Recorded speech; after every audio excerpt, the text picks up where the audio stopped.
All right. Thank you for joining us this evening. My name is Marcus Kimbrough, and I'm the Director of Development here at Levine Museum of the New South. On behalf of Catherine Hill, our President and CEO, and the entire staff at Levine Museum of the New South, I would like to welcome you to our member appreciation event this evening. Our members are so very important and vital to the work that we do here. Several times per year, we'd like to recognize and reward our members with special programming and conversations to show our gratitude. This evening, we have a very timely conversation lined up between two highly regarded historians who are bringing significant awareness and light to these extremely divisive topics within our society at this time. The first is Dr. Adam Domby. Dr. Domby's book, The False Cause: Fraud, Fabrication, and White Supremacy in Confederate Memory, shows how these lies have long obscured the past and been used to buttress white supremacy in ways that resonate to this day. Dr. Domby explores how fabricated narratives about the war's cause, Reconstruction, and slavery were crucial to Jim Crow. His book also discusses how the lost cause narrative and the lies on which it is based continue to haunt the country today and still work to maintain racial inequality. Dr. Domby is currently the Associate Director at Pearlstein-Lipov Center for Southern Jewish Culture and an Assistant Professor of History at the College of Charleston. We're also joined this evening by Dr. Karen L. Cox. Dr. Cox is an award-winning historian and a distinguished lecturer for the Organization of American Historians. She is a professor of history at the University of North Carolina at Charlotte. She is the author of 3 books, editor of 2 collections of essays on the South, and has written numerous essays and articles on the subject of Southern history and culture. Her books include Dixie's Daughters, The United Daughters of the Confederacy and the Preservation of Confederate Culture, which won a Julia Cherry Spirall Prize for the Southern Association for Women Historians for the best book in Southern women's history. She's also the author of Dreaming of Dixie: How the South Was Created in American Popular Culture, and most recently, Goat Castle: A True Story of Murder, Race, and the Gothic South. She's currently writing a cultural history on Confederate monuments, which is very timely for our discussion this evening. But before I turn it over to Drs. Domby and Cox, I would like to recognize a longtime supporter and friend of Levine Museum. That's Mert's Heart and Soul Restaurant. James and his staff at Mert's have supported Levine Museum for many years, and we wanted to take a moment to return the favor this evening by recognizing them. Please, if you get a chance, stop in, have dinner, get takeout. You can go to their website, which you see on the screen, for more information around time and availability. Now, without further delay, I will turn the evening over to Dr. Karen L. Cox and Dr. Adam Domby for this great discussion we're about to have. Thank you. Thank you so much.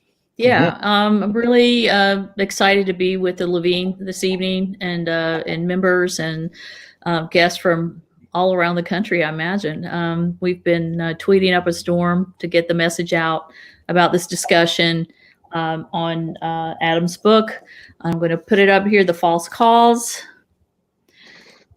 Fraud, Fabrication, and White Supremacy in Confederate Memory, which is published by UVA Press and is available on all the outlets, where you can purchase this. Adam, I think what we would like to begin with, and I think it's important to begin with, is this term, the lost cause, and how this relates to your book. And what I'd like to do, just to begin this, is read a little section from your book, just a couple of sentences, and then have you, get into a discussion of the lost cause and how that fits into your book. And so I'm just going to read a few sentences from the introduction. The lost cause vision of the past was selective and used for racist ends, and large parts of it were also false. While neither history nor memory can ever be entirely objective, memory, unlike history, is not bound by facts, sources, or evidence. The gap between what actually happened and what society recalls is often a vast chasm. So I wonder if you could just talk about that. Talk about this, the lost cause narrative, and what are some of the basic tenets of that, and how race fits into that. Yeah, that's a great question. And before I start, thank you so much for agreeing to do this conversation with me, Dr. Cox. I've long been a fan of your work, as you know, and I know that as I was writing this book, I had Dixie's Daughters next to me, that I, as a constant reference, as yours, as it is a foundational work for anyone doing work on the lost cause. But the lost cause was really a narrative of the past that was created after the Civil War.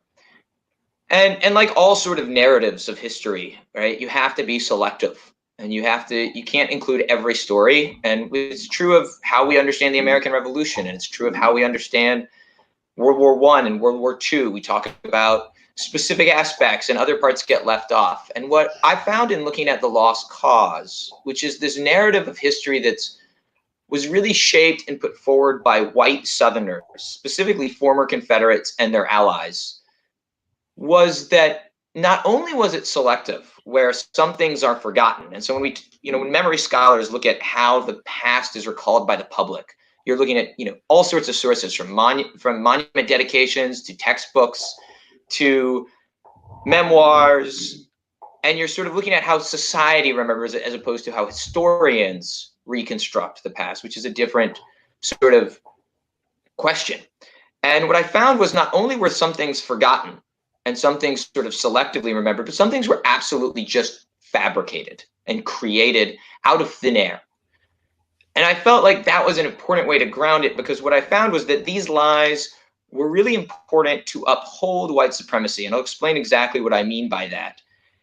Is that the lost cause mythology, if you will, had certain central tenets that were repeated again and again that justified and helped mobilize white support for Jim Crow. And so let me go over a few of these sort of key tenets. The first and foremost that I think most people are familiar with is a belief that, or a claim that, the Civil War had nothing to do with slavery. And we see this one all the time. And this is one that historians have time and time again said is inaccurate. And let us be clear, the Civil War doesn't happen without slavery. It's in the Articles of Secession of South Carolina. It's in the Articles of Secession of Mississippi. Again and again, you look, and it's very clear that there's a reason for the Civil War, and slavery has everything to do with it. But why rewrite it? Well, one of the things I found was that it wasn't that they thought slavery was morally problematic necessarily as they rewrote the past. Although nowadays, frequently people deny it because it's morally problematic. But when they first were rewriting this past, especially in the Jim Crow era, at the same time that they were saying it was all about states' rights, they were also not saying that slavery was immoral. In fact, they were saying that it was a positive good still. And they were defending slavery at the same time. The real problem with a war caused by slavery for most Confederate veterans was that if you fought a war for slavery and slavery is dead, you're a loser. Whereas if you fought a war for states' rights, and we still have states' rights, are you really a loser? Perhaps you at least won on the principles. And what we see is that states' rights is not only a way of excusing defeat and turning it into victory, but it's also a crucial element in defending Jim Crow. Every time the federal government looks to intervene in the South, the cry of states' rights go up. Because really, if you look through most of the 20th century, anytime someone says, oh, it's an issue of states' rights, what they're really saying is, we want to keep segregation. We want to keep racial inequality. Again and again, we see those are sort of tied together to the point where it becomes a dog whistle, really, and not a constitutional principle. And so there's a couple reasons they do that, of course, and I've hinted at them already. But there are other elements as well. In addition to this idea of the war wasn't about slavery, you have this belief that the Confederate soldier was somehow the greatest soldier since Thermopylae, which is an interesting choice since they lost at Thermopylae. The Spartans at Thermopylae lost. But this idea that the only reason they lost was overwhelming numbers and that they fought far longer than anyone could have expected. And this is somewhere where I actually think historians still often buy into, and I think perhaps we need to re-question this question. Is the question that historians should be asking, did the Confederacy how did the Confederacy last so long? Or should we be asking, why didn't it last longer? Because it only lasted 4 years, which is actually remarkably short, you could argue, given other sort of revolts at the same time in the world that are going on, including in, say, China, that last far longer. But this argument that they fought really well was important because white men had to be remembered as sort of the embodiment of what you wanted to be like. And they would routinely say, you know, African Americans haven't earned the right to vote, but white men have because of how well they fought for the Confederacy, which, again, you have to have this mythology that they fought well, or that doesn't work as a justification. So again, it's coming back to it. And this opened up opportunities for pension fraud is one of the things they talk about. And I want to point two more sort of key elements of the lost cause that are really important. And one is this belief that slavery wasn't horrible and that it was benevolent and that slaves were happy, this loyal slave myth. And I want to be very clear here. Slavery was atrocious. There is no other way to define it. It was the extraction of labor based on terror, violence, the threat of violence, the separation of family, and murder. I mean, there's really no defense of it that's possible. But by defending it was sort of crucial, because by defending slavery as an institution and claiming that it was good and that everyone was happy in the antebellum era, you can then claim that the reason you have problems in the Jim Crow era, so around the turn of the century with race relations, are because of upsetting that old hierarchy. And so it justifies a new racial hierarchy being established that mimicked the old. In other words, it justifies disenfranchisement of African Americans. And so these sort of mythologies are crucial in defending and justifying Jim Crow and other forms of white supremacy into the present. Right. And so could we kind of go back just a little bit here, because you've taken us up to the period of Jim Crow, but there's this period leading up to that when it didn't look necessarily like it would be the way it turned out. And so, and I want to also just explain to people watching that where that term lost cause comes from. You know, Edward Pollard's book, who was an editor for the Richmond Examiner, coined this term. He had this, wrote a tome called huge. The Lost Cause. I mean, it's a doorstop. But anyway, I thought it was really interesting because he begins it with, it's the lost cause, and then it's a new Southern history of the war, you know. And so he's already at the very beginning talking about writing something completely new. The war is barely ended, and he's already writing a new history.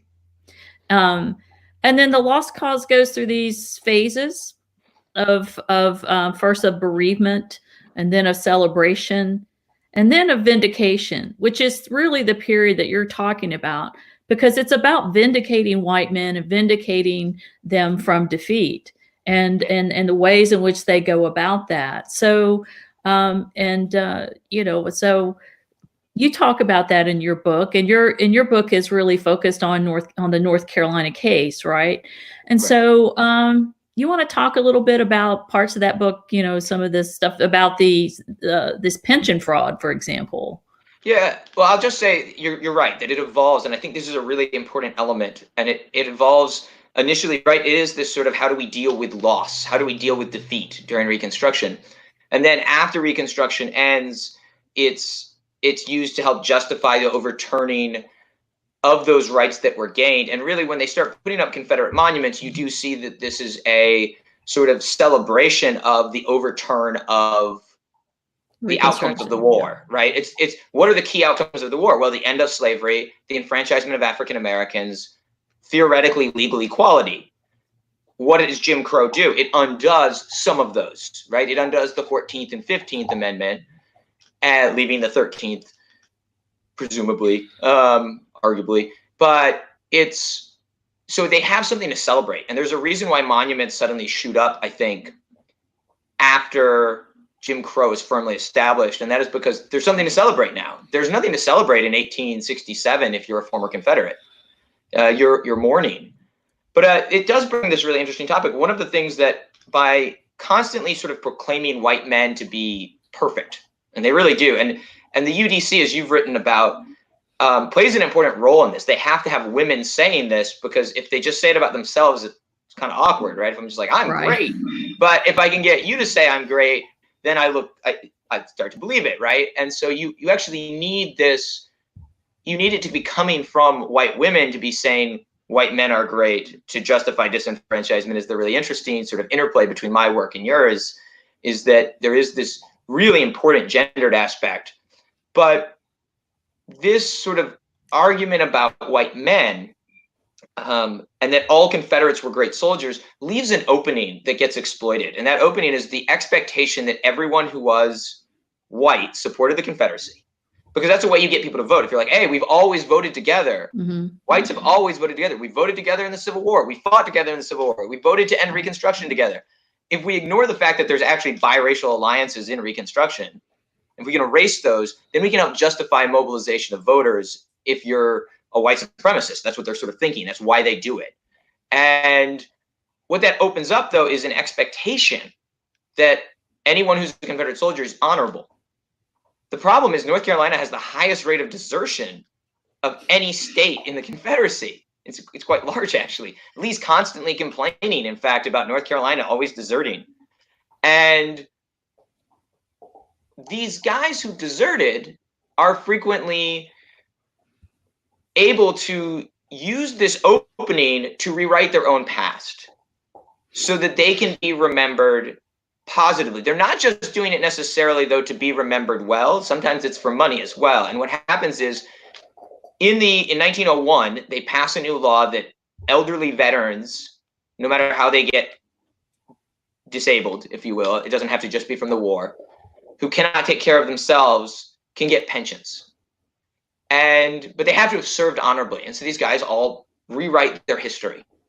And I'll use an example of this. There's this guy, Daniel Eaker, Daniel Eaker is interviewed by the local UDC, and he's asked to write. He sort of writes down with the UDC for the local chapter of the United Daughters of the Confederacy his observant. And he talks about how proud he was, and he goes through sort of all the key moments of the war. So he talks about being at Gaines' Mill, and he escapes as Union soldiers chase him. And he claims he witnesses a woman running across the battlefield carrying her child. And he recalls to these ladies that he saw Stonewall Jackson's body being carried after he was shot by his own men. And he talks about how the next day at Chancellorsville, he fought on and helped capture 20 federal soldiers with just the assistance of a few men. And he's a regular war hero, right, is the way he presents himself. And then his fighting ends at the capture of the Battle of Falling Waters. And he says to the local UDC that after his capture, he sort of sits in prison until the end of the war, is how he presents it. And he says, I remained in prison. I'm glad that I responded to my country's call and was a Confederate soldier, and that I remained in prison until I was paroled. But if we actually dig into this guy's story, what we find is, sure enough, in July of 1863, he is captured at the Battle of Falling Waters in the Gettysburg campaign. And he almost immediately takes an oath of allegiance to the United States and volunteers to serve in the United States military. And he's sent out west to serve in the U.S. Army, dealing with Native American uprisings, basically, and policing the frontier. And we know he knows that he's lying. It's not just that he's forgotten. Because at the same time as he's telling this story, he's applying for a pension for his federal service and his Confederate service at the exact same time. So he's filling out the applications, but he's smart. He knows he has to get the forms notarized by a county clerk. That's how you sort of make it official. So he goes to 2 different county clerks in different counties. He goes, in one county and then the other county, crosses over the county lines for his Union and his Confederate applications so they don't get rejected. And he actually gets his Union pension in 1901. He's able to get, his Confederate pension. He's able to get his Confederate pension. But then it's discovered he's a deserter, and they take his pension away. And this is actually really rare that it gets discovered. But within a few years, he's managed to get back on the rolls because no one was really policing it. And no one really wanted to talk about deserters. And as long as he was willing to play that role of the noble, brave Confederate, he served a more important purpose. And so people allowed pension fraud to happen left and right. And so pension fraud was rampant. And it's really interesting because Southern politicians, conservative Southern politicians, are constantly ranting about how the money going into the federal pension funds are being fraudulently grabbed. It's actually very hard to get a federal pension comparatively. It's really easy to get a Confederate pension, to the point where men who never even served or were born after the Civil War ended are able to get these pensions. I have a question about this. You mentioned that he's telling his story to the UDC. Yeah. And they're not going to give him the pension. Is he sort of clamoring for one of those, medals of honor that the UDC gave out? That was the purpose of it? Well, so this is interesting because he tells the story actually about 14 years after he gets the pension, and he gets caught and then gets uncaught, basically. People start ignoring it. So he'd been caught out already once. So it's unclear exactly why he goes to all this length. Part of it may be that he was sort of trying to make sure he didn't lose his pension again. And part of it may be that he wanted attention. He definitely, and it's being a Confederate veteran didn't just bring the monetary benefits from the pension. It also brought social benefits, right? Of that you were respected. And so that might include a medal, or include being honored at a dinner, or it might also actually include a vacation paid for. If you were a poor Confederate veteran, they'd raise the money to send you to the annual reunion. And so you get to travel. And so there's a lot. It's unclear exactly why or if he just wants to rewrite his own self so that he looks good. It may be as simple as that. Whatever causes him to do it, though, the effect of all of these lies and all of these guys who were fraudulent pensioners, these guys who were deserters who then get pension, is that it erases desertion from the story of the Civil War. And that erasure of desertion allows the Confederate soldier to be remembered as the most amazing soldier since Thermopylae. Beautiful, right? And it's just like even though this guy was really trying to double dip, right? He was going to get, if he wanted it from both of those. And he's not alone. Yeah. So how many of these cases did you find? So of guys who were applying for both federal and Confederate, I found at least 4 of those cases that I dug into deeply, although I found hints of others. I didn't look at every case, though. I looked really in depth at one county, is the way I looked at pension fraud, because I had to find a way to narrow it. And I look at Davidson County, North Carolina. I did manage to find pension fraud all over the state. I sort of did a scattershot approach first and sort of thought, all right, how am I going to find this? And I sort of went looking for suspect cases and sort of that I figured out for a variety of ways. And then I went methodically through every case from Davidson County. And I checked every Davidson County soldier's military records to see if they deserted. And I should point out that this is actually probably an undercount, because the military records sort of disappear in 1865 because the Confederacy falls apart. And so they stopped taking rolls. And so people who deserted in, February of 1865 would not have necessarily been listed as deserters. So these are just the people we can establish for sure are deserted at some point. And it was somewhere in the order of around 8 to 10% of all pensions in Davidson County, depending on the year, should not have been eligible. They actually changed the law in 1903 to make desertion redefined. They, when you have problems with the term, just redefine it. And then you don't have the problem anymore. So they changed the term desertion so that if you were arrested and sent back to your unit, you're no longer considered a deserter. So the key element is, were you with your unit at home or at home at the end of the war? And so what sort of people who do get caught out rarely say, well, I went back afterwards. The records just don't show it. And they really never check, though. That's the crazy thing, is that they very rarely write to DC, which they could have done, to ask for, was this guy really a deserter? Instead, it's it's used as a political tool. And that's the thing, it's used as patronage. I mean, local political officials are offering pensions in exchange for votes.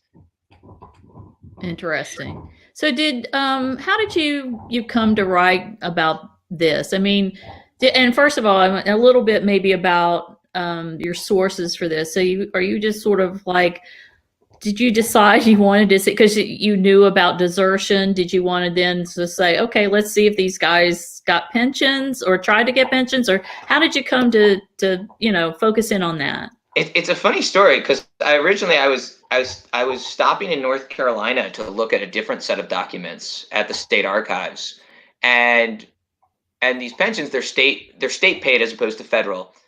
And so the archives that have them are the North Carolina State Archives, and the documents I wanted to look at were not accessible that day because of, I think it was because of flooding. They had water damage. And so I was like, all right, which collections are available? And there was this, I had studied in my dissertation, this one family who I knew had sort of gotten pension fraud. I knew of one case already. And I thought this was supposed to be for a totally different book at this point. And I said, I'll just see if I can find anything about it. I'll go look through the letters that aren't digitized. And that day, as I started going through these letters, sort of killing time, I suddenly found case after case after case of people saying, oh, I wasn't a deserter. I was accused of being a deserter, or this guy's a deserter, and them not being followed up on. And it was that day that I found all this evidence that they were overlooking desertion. And so I initially thought, this is an article. I'm going to write an article on pension fraud. And I had this other article I was thinking about writing about Confederate monuments, and specifically about Julian Carr and sort of the way that he shaped memory in ways that also were lies. And I didn't think of them as the same project at first. Okay. Until 2016, when I realized this isn't just about lies. This is about shaping how people remember the past when we're talking about pension frauds. And it's not just about how we shape the past when we're talking about monuments. It's also about lies. This is the same story. And at the same time that was happening, we also had a sudden need, I felt, to talk about white supremacy and lies in 2016. I decided that I would put aside my dissertation and turn this into a book. And that's sort of when I sort of shifted gears. So one day I will return to my dissertation. But so it really was supposed to be two projects, but they ended up being the same. And it's sort of like one of those bad mystery shows on TV where you have two cases and they end up being the same always. Well, the fact that you bring up Julian Carr, I think, is a nice segue into talking about monuments, which is obviously all in the news. And you talk specifically about Julian Carr and the Silent Sam Monument. And I wonder if you like to just sort of discuss that a little bit, and sort of the things that you learned from it, and what would you because that's part of your book, it's part of your book, and you've introduced it. And how does it fit into this the title of your book, The False Cause? Yeah, Julian Carr is, let me just first introduce who he is, because not everyone may know. Julian Carr was sort of the leading Confederate veteran in North Carolina. He was an industrialist who made lots of money. He was potentially one of the richest men in the state, for sure. He had mills all over the place. He's the namesake of Carborough, for instance. And during the war, he was a college kid. And he basically had a deferment to avoid service because he was in college. And so until 1864, he's able to avoid service. And then in 64, he's sort of going to be forced into service, and he goes and works for the conscription bureau, forcing other people into service for a while. And then finally, in sort of late 64, early 65, he finally is transferred to an actual unit, and he has to go to war. So he probably doesn't see a ton of combat. There's actually some question over if he ever actually sees combat. That's unclear. But Carr, despite having a very limited military record, makes a name for himself as a Confederate veteran. And he uses his service as a street cred to be a white supremacist, because at the time, to get elected in the Democratic primary, you needed to be a white supremacist. And so he constantly saying, I'm a Confederate veteran, you can trust me on white supremacy because of that. And he's also a philanthropist. but he was the head of the United Confederate Veterans, which is sort of the veterans organization, the overarching one for Confederate veterans, for the entire state of North Carolina, and then eventually for the entire country. And so they invite him again and again. He gives more speeches at Confederate Memorial Days than anyone else, as far as I can tell, potentially anywhere, definitely in North Carolina. And he gives this speech at the dedication of the UNC Confederate Memorial, in which he talks about all these different elements. And as I'm reading this speech, the first thing that struck me was the racism of it, because he says, this isn't just a monument to the war. This is a monument to the overturning of Reconstruction and the reassertion of white supremacy. And he's very clear on what he means. And then he says, to go even further, lest anyone thinks he just means political victory, he says, let me tell you what I did. And I'm going to use some graphic language here. I should warn people. He says, after the war, not 100 yards from where we stand, I horsewhipped, and this is a quote, a Negro wench until her skirt hung in shreds. It's extremely disturbing. And he's bragging about it. He's proud of this fact. To him, that is what this monument celebrates, is racial violence that helped overturn African-American gains. And he thinks that this monument is a tribute to that. So he says outright, this is a monument to white supremacy. So anyone who says Confederate monuments have nothing to do with white supremacy is ignoring what was said at the time. And we knew this already. It wasn't like an amazing, phenomenal surprise that Confederate veterans have ties to white supremacy. Your own book, Dr. Cox, had talked about this. But this one case was just so graphic that I think it provided me a sort of place to launch from, and to really talk about his part in this, and to the fact that these monuments are fundamentally were meant to celebrate that overturning of African American gains. Right, and I mean, I think we can take a look at several of these unveiling speeches and find the same language. I mean, short of the whipping of a black woman, we can. This was a common refrain in these unveiling speeches, usually given by a veteran. I mean, Charlotte's own monument, as you well know, I think, Charlotte has one that on the inscription includes a mention of their role saving, I think it's the arbitrament of the war, accepting the arbitrament of the war, they saved the Anglo-Saxon race or something like that. Yes, exactly. I was, and for those who out there in Charlotte who don't know where that is, it's located next to Memorial Stadium, but behind the Grady Cole Center. And it's a stone marker. It's sort of a rectangular shape. It was put up when the Veterans Reunion was here in Charlotte in 1929, I believe. So that was kind of late in the monument game, marker game. And it is because of North Carolina's monument law that prevented Charlotte from removing it. They've encased it in plexiglass. And now there's grass growing up underneath it. This is one, I mean, one of the, probably the, there are those monuments and markers that actually inscribe the words Anglo-Saxon supremacy on them. Yeah. And if we didn't, even if they didn't, we know from the way, these speeches went, that was the case. And the timeline. I mean, the timeline's the other giveaway. Of when they go up, and this is exactly as something that the monuments really in North Carolina don't start showing up, with a few exceptions, in public spaces until 1901, and then you see this burst in the early 20th century. Right. And in 1900 is when disenfranchisement happens of African Americans, and so it's a clear the end of fusion. And it's worth noting that in North Carolina, Republicans in the 1890s opposed Confederate monuments. In fact, there was actually a vote for a state monument that's down in Raleigh now, and they vote on this, and it's like something like 30%. Only 30% of Republicans support it, them erecting a Confederate monument, and 70% oppose erecting a Confederate monument. And so there's been a clear. If you want to see, realignment of the parties, you can see it just on monuments as an issue. Right. because of that, which I think is fascinating.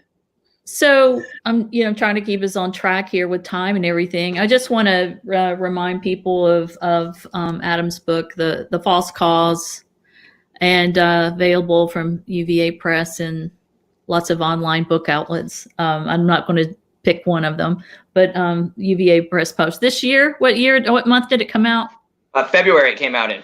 Yeah. So it's and so this is I think these things are important to do because a lot, during this pandemic, so many authors who have their books come out, like Adam, have not been able to go on the road to promote their work. So we're doing it like this. And so I'm really glad that we could do this with you this evening. So I think that I know that part of the advertising for this program has to do with monuments and the current issue of monuments and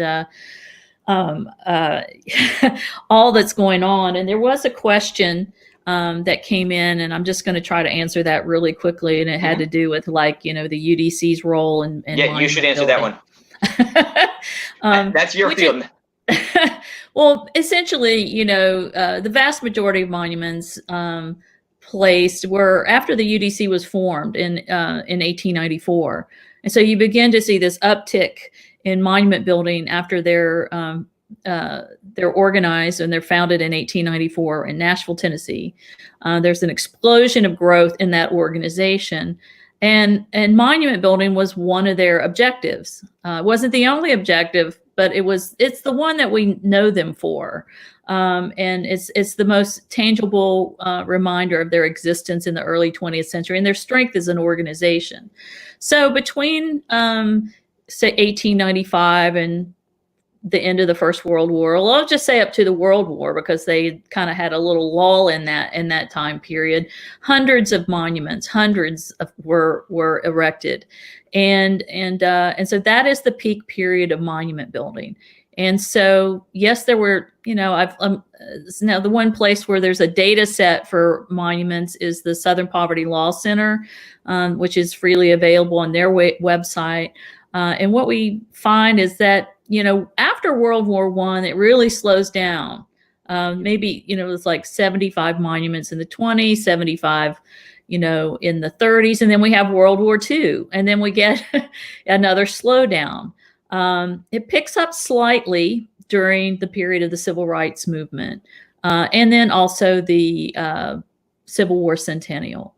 But the UDC, this women's organization made up of conservative white women Southerners, were the ones behind it. They were made up of women who may have experienced the war firsthand, or they were, the daughters of Confederate veterans. And so they, it just became like, the way I see it, it was like it became a career for middle class and elite Southern women to be in the UDC, because they did things like public speaking, and they were good fundraisers, and they were very good lobbyists of either their local city council or even at the state level. So so that's that organization. That's when most of these go up, and they actually are the source of a lot of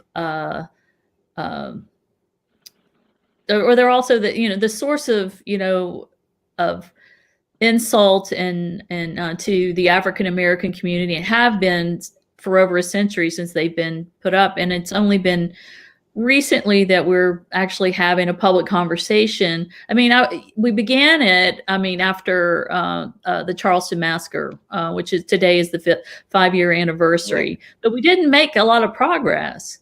And then we had Charlottesville. And then there was a little bit of progress, but not much really. We, there was a lot more talk than action. And what we've been seeing in the last few weeks is a lot of action. Like it's been forced on them. Yeah. Like we've never seen before. And there's a reason, there's a reason. It's like when you have been, cut out of the discussion, as African Americans have been for over a century. When you put laws into place that prevents removal, you have eliminated the possibility of a legal action that's going to have any traction. So there's not much redress here unless, it comes as a result of, the Black Lives Matter movement over the death of George Floyd. It's not a surprise to me that that Black Southerners have turned on these monuments. I mean, they've always disliked them. I mean, we know, for instance, the Calhoun Monument, which was announced today would be removed, it sounds like, here in Charleston, was defaced repeatedly, so much so that they actually replaced the original one. And they replaced this, monument because it was so hideous and because African Americans kept defacing it and made fun of it so much. And we know that there's one in North Carolina that was painted within a week of it going up. It was defaced in, I think, 1907, that one was. And so it's not that these monuments haven't been offensive or problematic or opposed. It's that, are those voices being heard? And they're being heard right now. And that's, I think, why you see the heritage laws coming out when you do, is that there's a fear of loss of power. You have this fear that of demographic change and a change in who's going to control the politics of the South, really driving a lot of laws right now, from voter disenfranchisement laws to heritage laws. And their purpose is to take the decision away from the people and from the people of the future, right? The population of the future. Right. And heritage laws are explicitly aimed at saying nobody can touch these things ever. We're not even going to debate them. And the thing, what's interesting about these laws, it's so anti-Southern. It's so not Southern. Southerners say, we believe in states' rights. We believe in local control. What have the state legislatures done? Taken away local control.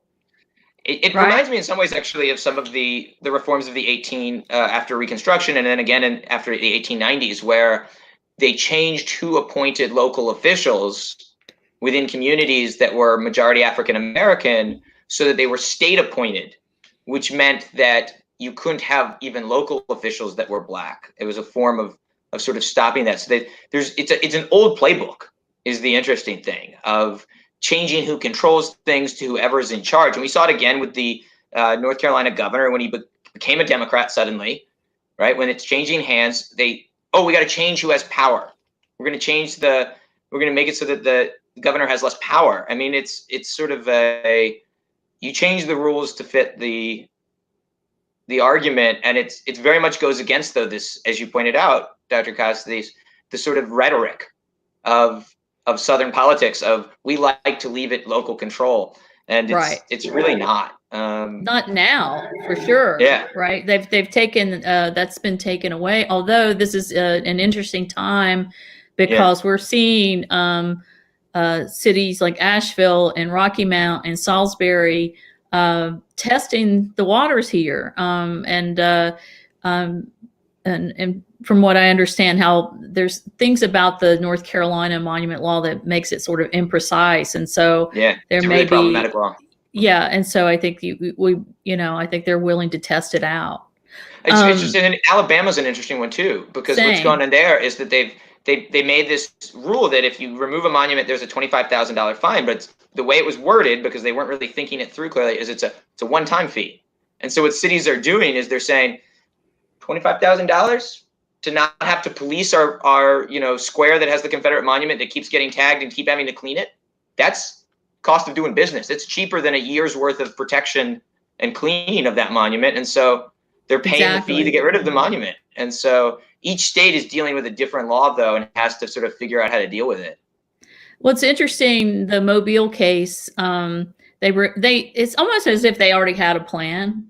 They removed the monument and took it to the museum. And now we've got Confederate organizations started to question who owns the monument. And this is a really important question, I think, for people to understand. It's like, and you can help me out here, but I think that the thing about these monuments, it was like at the time that the UDC was putting these up in the early 20th century, they were often like married to the men on the city council or the mayor or the leaders in their community. And so, and because it had become such a thing to do, putting these monuments on the courthouse lawn, I don't think anybody even questioned. I think my sense is that there wasn't any like piece of paper drawn up that said, Rarely. okay, right, we're not going to like give you this little square of the courthouse lawn and you can put your monument there. I think they were just like, yeah, go ahead. You can put it up there. And then they figure out the place and then they put it up there and they unveil it. Nobody thinks anything about it because they feel, I'm sure, that it will be there in perpetuity. And it's a funny thing because what we're seeing is that this actually played out in Chapel Hill, where the UDC was actually the woman in charge of the fundraising, Betty London, Henry London's wife. Henry London was one of the other speakers that day and was a prominent Democratic politician and prominent Confederate veteran. He's involved in a lot of these monuments, as is she. She's your classic UDC woman who makes a career of raising money for monuments. She, when they're talking about the contract, she doesn't want to sign it because she doesn't want to be with the artist. They're going to sign a contract with the artist. She doesn't want to sign it because if they don't raise all the money, she doesn't want to be on the hook for it. And so she refuses to sign it and says, no, you sign it. We'll just give you the money. You handle it, to the president of the college. And Venable's like, who's the president's like, I don't want to touch it until we have most of the money. And actually what happens is the UDC fails to raise the money that they promised in that scenario.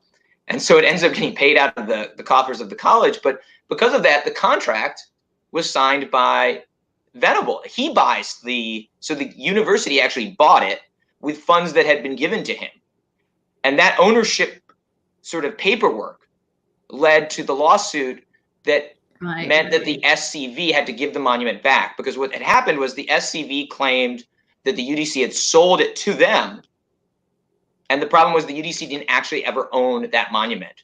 They hadn't even paid the bills they promised to, but more importantly, they'd funneled the money through UNC because they didn't want legal liability for from the artist. And so they sort of, in that scenario, that specific scenario, because of that, there was no claim. And so each monument is going to be investigated, I think, differently, who owns it. But there wasn't a democratic process when they went up. But there is, perhaps we need one for taking them down.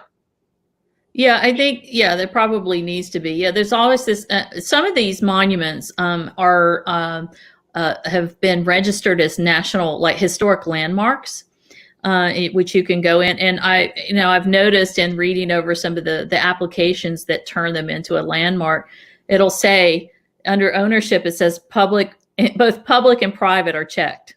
Yeah. So that's like, and so the monument, sometimes the monument is owned by the UDC, but the land is owned by, the municipality, whatever that is. Well, and this is what's happened here in the Calhoun Monument. Actually, this is a really interesting story that was told today at the announcement that they're planning to remove it. Is the heritage law for South Carolina bans the removal of war monuments that are on public property, is the wording. Well, the Calhoun Monument is owned by the city, but it's on private property. It's also not a war monument because it's Calhoun. And so there's a double justification that is being used on technicalities to allow them to remove it. Their argument is that this can be removed because it's owned by the city, so it's the city's decision, but it's on private property, so it's not,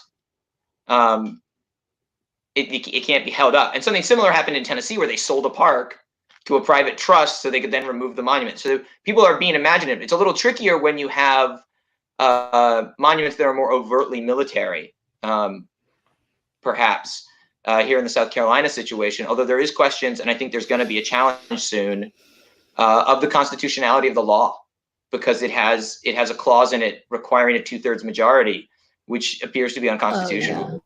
Yeah. And so their excitement, the enthusiasm for taking away control of future generations, of making it undemocratic, led them to say that 2/3 of the legislature had to approve any changes. Well, that's not constitutional in the South Carolina Constitution, which says that laws are passed by a majority, and so you can't sort of change the amendment process just for one law. And so I think there's going to be a challenge in the near future. It's interesting because it's been there, it's been a law since, it was one of the first. the early laws, even before the Charleston Massacre. It's the first Heritage Protection Act is South Carolina's. It's right when they bring down the flag that they pass it. Okay. There was a good question there and we lost it. Okay, here we go. We have a question that says, are we now in danger of erasing negative American history like we erased the Black experience history with recent removals and backlash? Well, I think we both have our own opinion on this, and I'll answer first, and then I'll throw it back to you because I think you have your own take on it. But I would say that these monuments don't teach history is the first thing that I think we need to remember. In fact, frequently they're teaching a false history. And as I point out in my book, The False Cause, right? The reason I called it false is that it's a false narrative. So any narrative that is propagated, it's not much of one, because like, what do you learn from looking at a monument that says to the boys who wore the gray? You know that you're supposed to respect the boys who wear the gray, but you don't even know who the boys who wore the gray are, right? It doesn't tell you anything about Gettysburg. It doesn't tell you anything about what caused the war. You don't really learn anything. And some of them actually have false inscriptions, like the war for states' rights. It wasn't a war for states' rights. It was a war for slavery. So it's actually teaching bad narratives, bad memory, if you will, inaccurate history. And so I actually think that in some cases, the removal of monuments gives us a chance to have a fuller history. Because right now, our commemorative landscape is cluttered with statues just to white men from 4 years of our history. And Southern history isn't just Confederate history.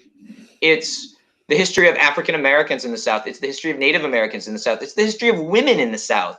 It's the history of LGBTQ Southerners. I mean, Southern history is a really rich thing. So if we really want to use our public space to teach history, we're not doing it yet. And I'll throw it back to you on your take on this. Well, I think I would agree with everything that you said. I think these are, I often think of them as artifacts of Jim Crow. That's what I think about. And I call them artifacts of Jim Crow. I think if they were removed, it's not that we're removing history. And also let's just, want to clarify that removal is not destruction unless that's what a local community decides. By removing it from a place where it can, and maybe placing it as Mobile did at a museum site, gives us a better opportunity to provide context than it does sometimes in the current place in which they sit, in which there is no context. The other thing that's a key thing. Oh, sorry, go ahead. Yeah, no, go ahead. Well, and the other thing is they have been used as tools of propaganda, the lost cause propaganda, I would say. They have been used, and they, and I think it's this important distinction to make. This is not always about history for them. And this, UDC had its eye on the future, and they, because if you look at monuments within the context of their entire agenda, which is about education and history and working with children. I mean, it's in the UDC Constitution to perpetuate these ideas onto the third and fourth generation. That meant removed from the war, but as long as the UDC was alive, it would be the fifth and the sixth and the seventh and the eighth generation, and and so on. And so it was often was looking toward the future. And one of the things I always like to remind people of while they're focused on these physical monuments is that they were actually, they looked to these future generation of white Southerners as what they called living monuments. And living monuments are these children who, if they learn their lessons well, their lost cause lessons, will grow up to be adults that go out and continue to propagate these ideas of the war was about states' rights and not slavery. We were good to our slaves. Those kinds of things. I think you've touched on something that reminded me of something really important of this issue of these are artifacts of Jim Crow, right? And I think when we talk about monuments don't really have the potential to teach us much about the Civil War. They don't. They have the potential to teach us about Jim Crow. Monuments are more about the time they go up than they are about what they nominally commemorate. And this is always true with monuments, right? So they are, why put them up? It's about it those has to do people. with the present. Yeah, it has to do with the present. And I think, and we'll take Silent Sam for an example, because this is one I have a personal sort of stake in. And I do believe that each community should have the say. So I don't know that it's always appropriate for me to say, here's what I think you should do. I think the community should decide. And when I say the community, I mean everyone in the community. That means not just white Southerners in the community, to be clear. But I do have a stake at UNC because I went there. I got my PhD there. And the thing about Silent Sam was, when I first started researching it, I thought, this is a great chance for me to use this monument to teach about Jim Crow. And it had that potential on some level. Right. It really, I mean, I could teach about Jim Crow and use that speech. But what I didn't realize until I started talking to faculty of color and students of color was how much it upset them to have to walk by that monument. Because I can teach about Jim Crow without that monument. I don't need it. But I can't teach if my students can't get to my classroom feeling safe. And what really killed, I think, Silent Sam in the end was the fact that armed white supremacists started showing up on campus. To me, that was the death knell. Once that started happening, once you started having white supremacists with guns showing up on campus and not being met immediately and escorted up, but being arrested, which even though it was against state law, they were kindly escorted. And there's all sorts of problems with how UNC dealt with that. But it was game over, because my students can't get to my classroom now without being threatened by a Nazi. I can't get to my classroom without being threatened by a Nazi. And so by then I had left. By the time I was no longer on campus by the time that happened. But for me, it was a done deal when I saw that it was attracting that there's no sustainable way to even move it elsewhere on campus. Perhaps it could have been moved elsewhere previous to that, but after that, I mean, there's no way for that to happen.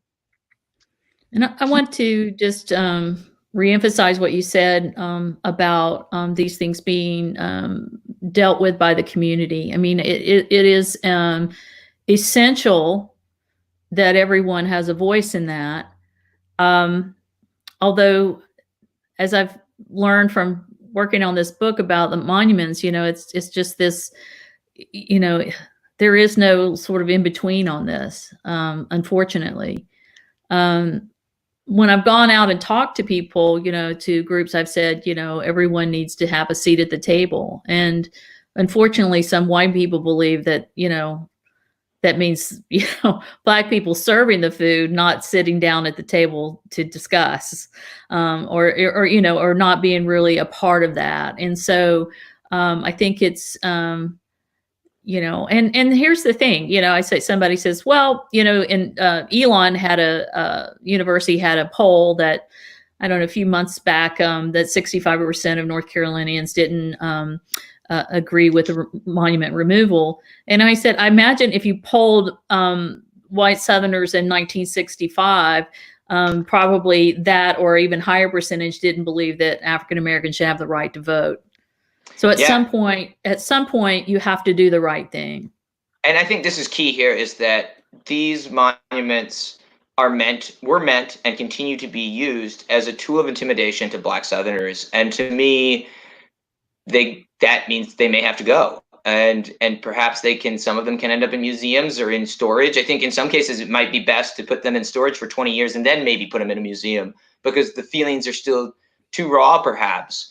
But I don't think, I don't buy the argument that we're erasing history. I just don't buy it. And I think when we talk about bringing everyone to the table, right now, nobody's allowed at the table except those who want to keep it. And what's happening is, because of that, we've taken away every possible legal means to rectify a problem.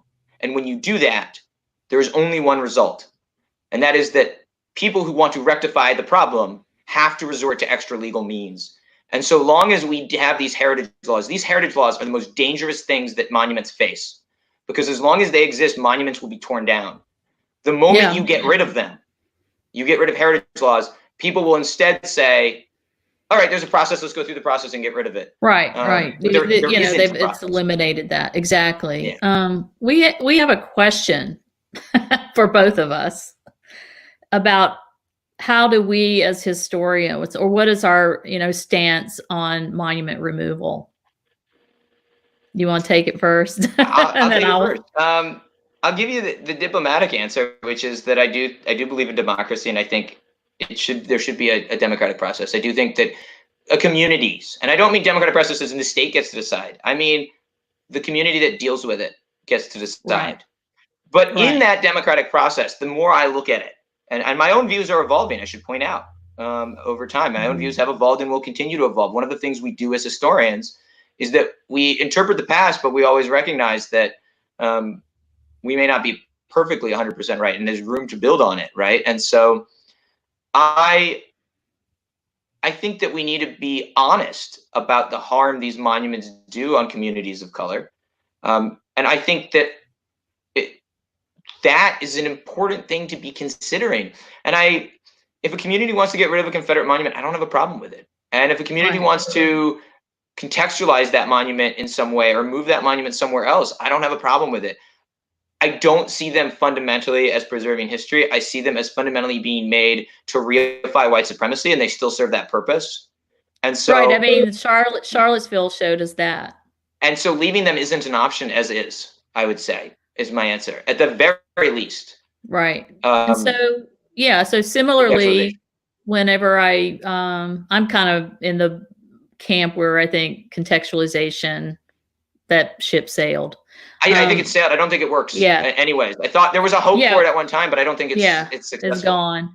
But what I tell audiences is that regardless of what I personally believe, I do say to audiences, okay, I'm not here to tell you what to do. I'm not here to tell you to move your monument. What I'm here to do is give you this history. And if you believe in the 21st century that this reflects the values of your community, then you have a conversation to have.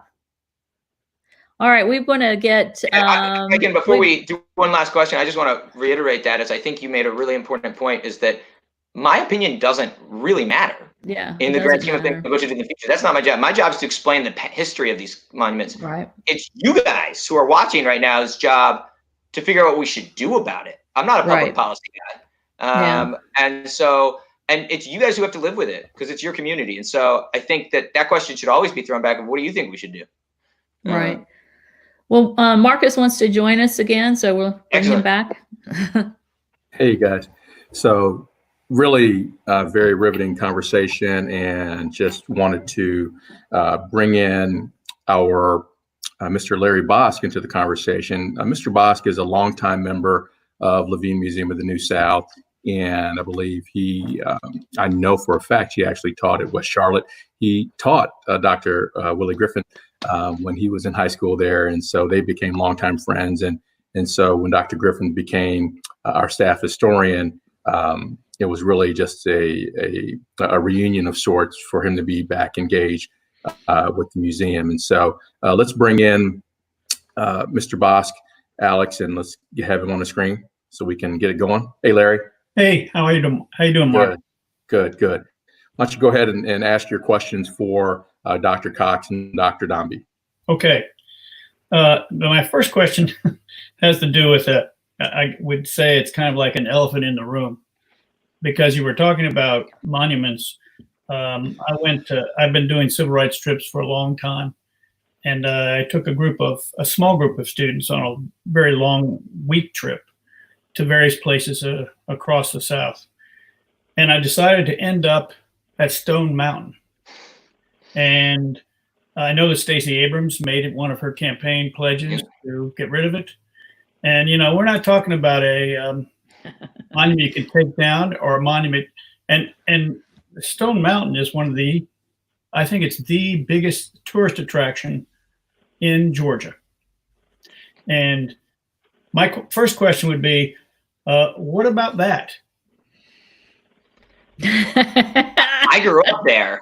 So I grew up in Atlanta. I was born and raised in Atlanta, and I grew up going to Stone Mountain. I didn't understand the problems with Stone Mountain when I went to the laser show growing up. And I thought it was cool because there were lasers. And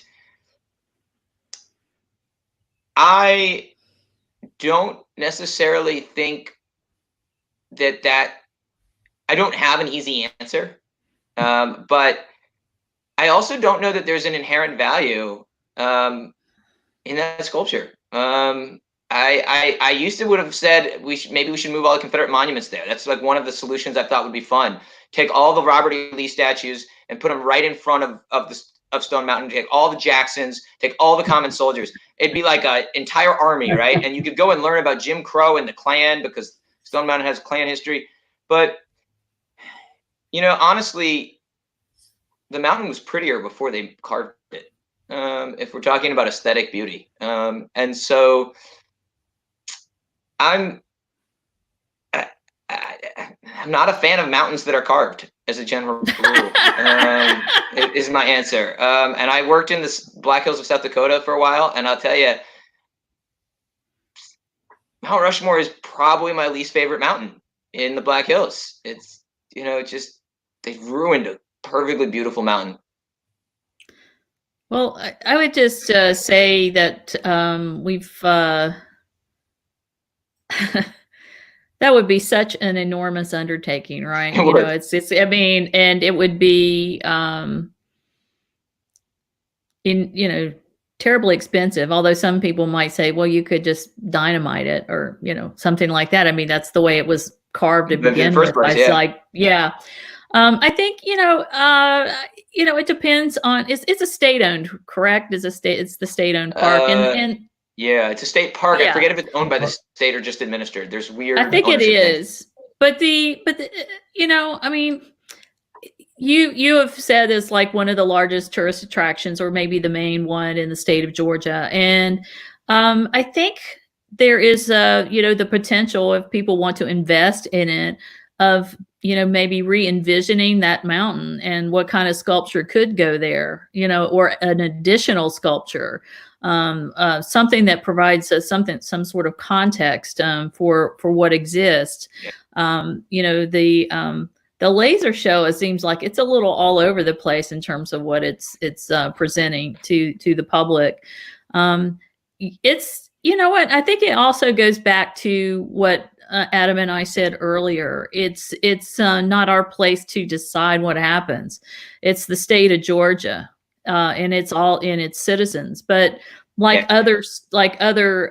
there have been petitions from African Americans to get rid of that monument. And it has a long history of just racism around it, the way in which it was presented itself to people and to tourists. It played up the Old South and these old tropes. And at one time, was it Butterfly McQueen was a tour guide at Stone Mountain. I mean, it was all kinds of. So there's so many things that are problematic about it, and it almost needs a complete reinterpretation. And I'm not, and at this point, the state of Georgia has its own monument laws, and it's not, which will prevent anything from happening. I mean, I think this is I think that's a better answer than I had, to be honest. I think Dr. Cox is right that it's for the people of Georgia to decide. And if they decide to put Outcast next to them, that's their decision, which I know was a petition that someone had a few years back. And if they carved the thing in the first place, if they decide to carve something else on it instead, okay. I mean, that's the decision that they made, and I don't think that there is necessarily a problem with that if it's the decision. And I will say this, though: when you go to Stone Mountain, I don't know that most people are going to look at the sculpture. Oh no, they don't. Most people are going to run or bike around it, or to walk up it. It's an exercise location for Atlantans in many ways. It may be a tourist site that's very visited, but I'm not sure it's actually a tourist destination. So I would sort of say they've moved away already as an attractor. And you can do the laser show without it. You still got the canvas. But I'm not sure that the sculptures are really the draw either. It's worth remembering. I have another question that kind of relates to different kind of memories of the past. The equal justice, the process of encouraging community racial terrorism, to bring back markers and also memorials. I went on a trip with Charlotte business leaders and civic leaders and religious leaders down there. And I know right now, although it's been put on hold, there is a conscious effort to bring back markers of the 2 lynchings in Mecklenburg County.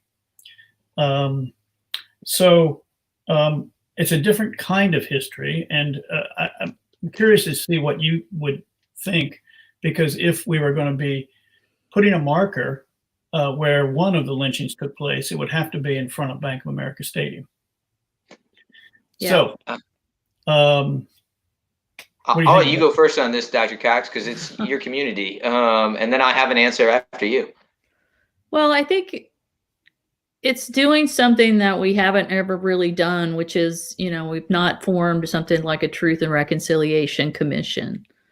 And a monument, bringing back one of those markers is about making things right and reconciling with the past, even the ugly part of the past, which was these 2 lynchings. And, it would, I think that if it were adjacent to the Bank of America Stadium, that creates a conversation for this community. And especially when you realize that most of your fans are going in, or our fans of the Carolina Panthers are going in to watch African American athletes play football.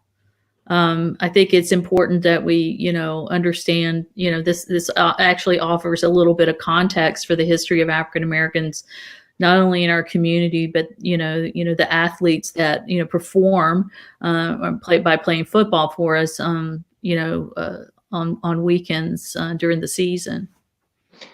I think what it brings up is that you really have a difference between a monument and a memorial. And I think this is an important distinction to remember. A monument tells you someone to want to be like, right? So if I think about Charleston, they have the John C. Calhoun Monument, and you're forced to look up at him. You can't help but look up to him, literally. And right next to it is a Holocaust memorial. And it's in many ways, which decries racism. It actually has in its inscription a thing about how racism is terrible. And to me, I find it a really, really problematic juxtaposition for a couple of reasons. The first is you have a monument that says we don't believe in racism, and then you literally have a monument to the biggest racist in South Carolina history, or one of them. I don't want to give him that title. There's plenty of competitors, but if we really do decry racism, why do we have a monument to this guy right here? And right across the way from him, you have the Wade Hampton Memorial, which is another monument to a vehement white supremacist that celebrated white supremacy when it was erected. But there's another element to this to me, is that imagine for a moment if Germany, after World War II, had put up a memorial to American slavery before it put up a Holocaust memorial. How pissed would American Jews and Americans in general have been? They'd be pissed, and rightfully, perhaps so. But that's exactly what we've done. We have numerous Holocaust memorials in this country. We have only now begun talking about having memorials to slavery or to lynching, right? And so I think we've got to take a hard look at what our commemorative landscape should include. Is it supposed to be memorials? Is it supposed to be monuments? Is it neither? I don't necessarily have all the answers, but I actually really like, at least in the conversation we're having about talking about lynching, because I think it's important right now for us to recognize that the problems we have right now with police violence are not new. The decision to use violence against Black Americans quicker than white Americans goes back a long way. It goes back, you can trace that sort of strand of thought all the way to slavery. And so those reminders might be helpful in the larger discussions we're having about how Black Lives Matter is a reminder that this isn't new, that this is a long problem. This isn't a new, this is a systemic problem that has historical roots.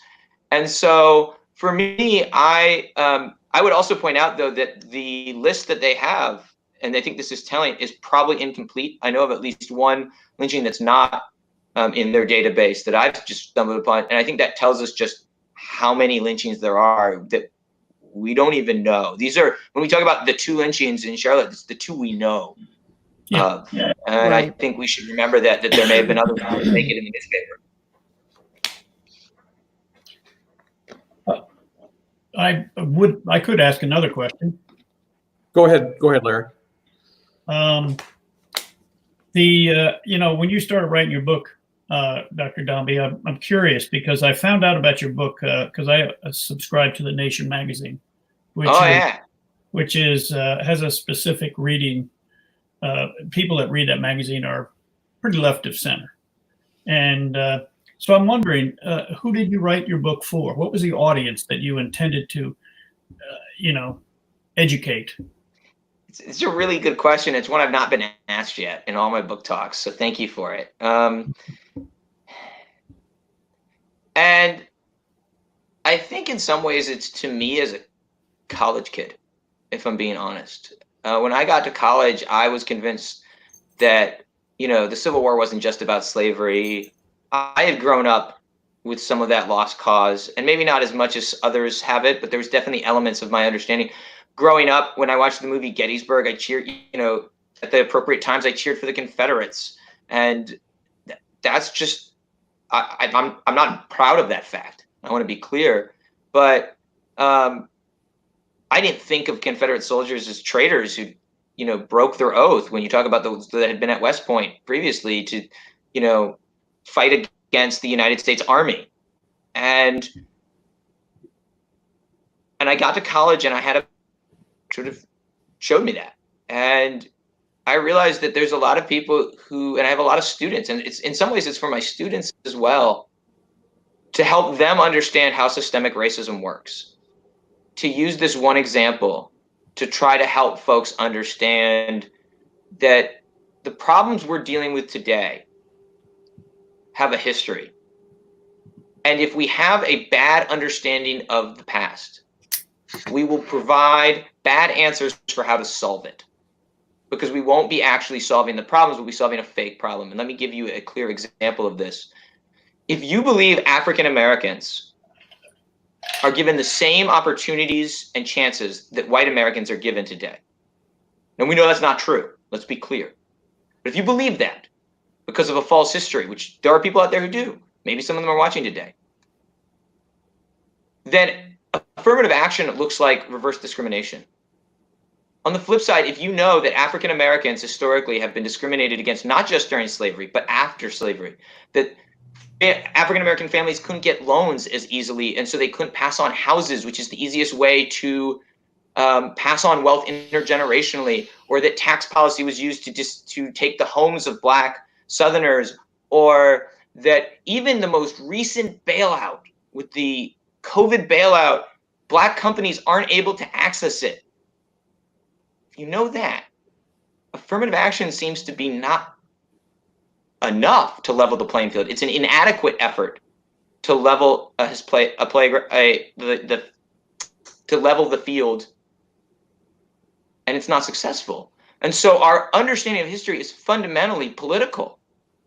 And so I guess in some ways, my hope is that this will help primarily white Americans, to be honest, better understand the ways that bad history is used to oppress and harm African Americans.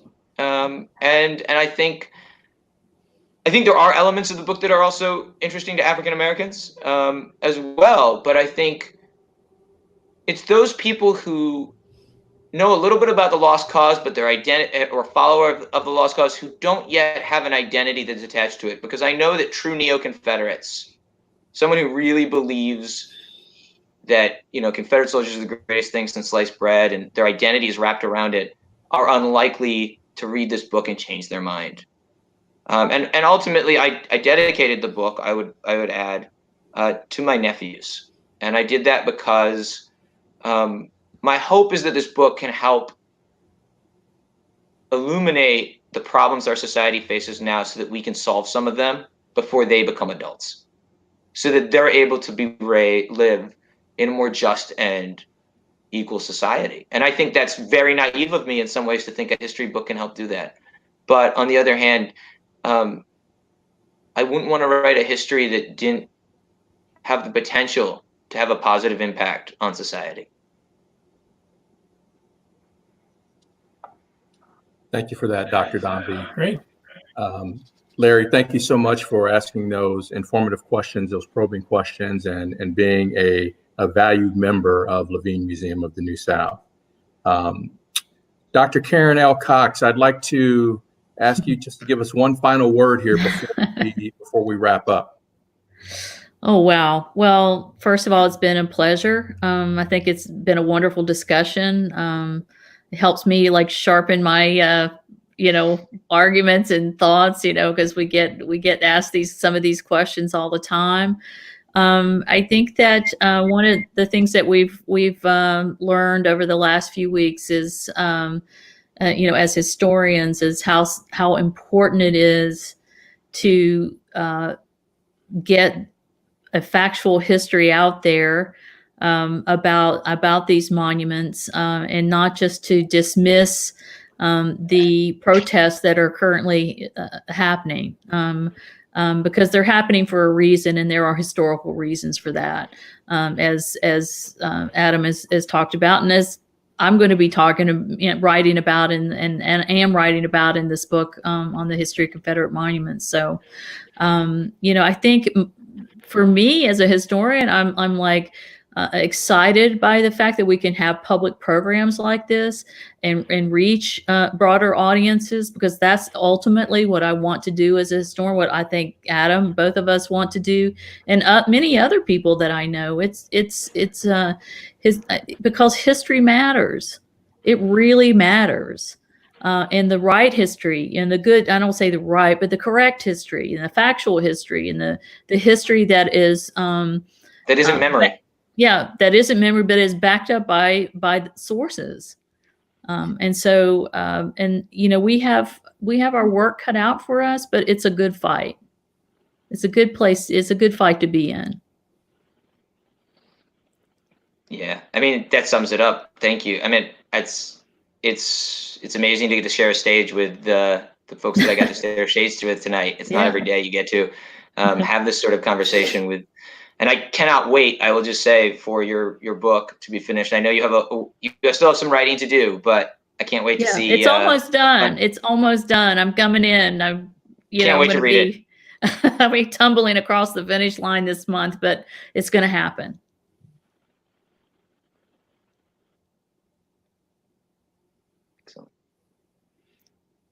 We seem to have lost Marcus.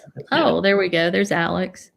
Seems like we lost Marcus, but I just want to go ahead and thank you, Dr. Cox, Dr. Domby, Larry. Thank you for insightful questions. We were looking forward to having the three of you today. We were really excited for this conversation. It turned out to be really good because I truly enjoy not just your information, but also the comments and the discussions that were happening alongside. So everybody was really engaged. So again, thank you.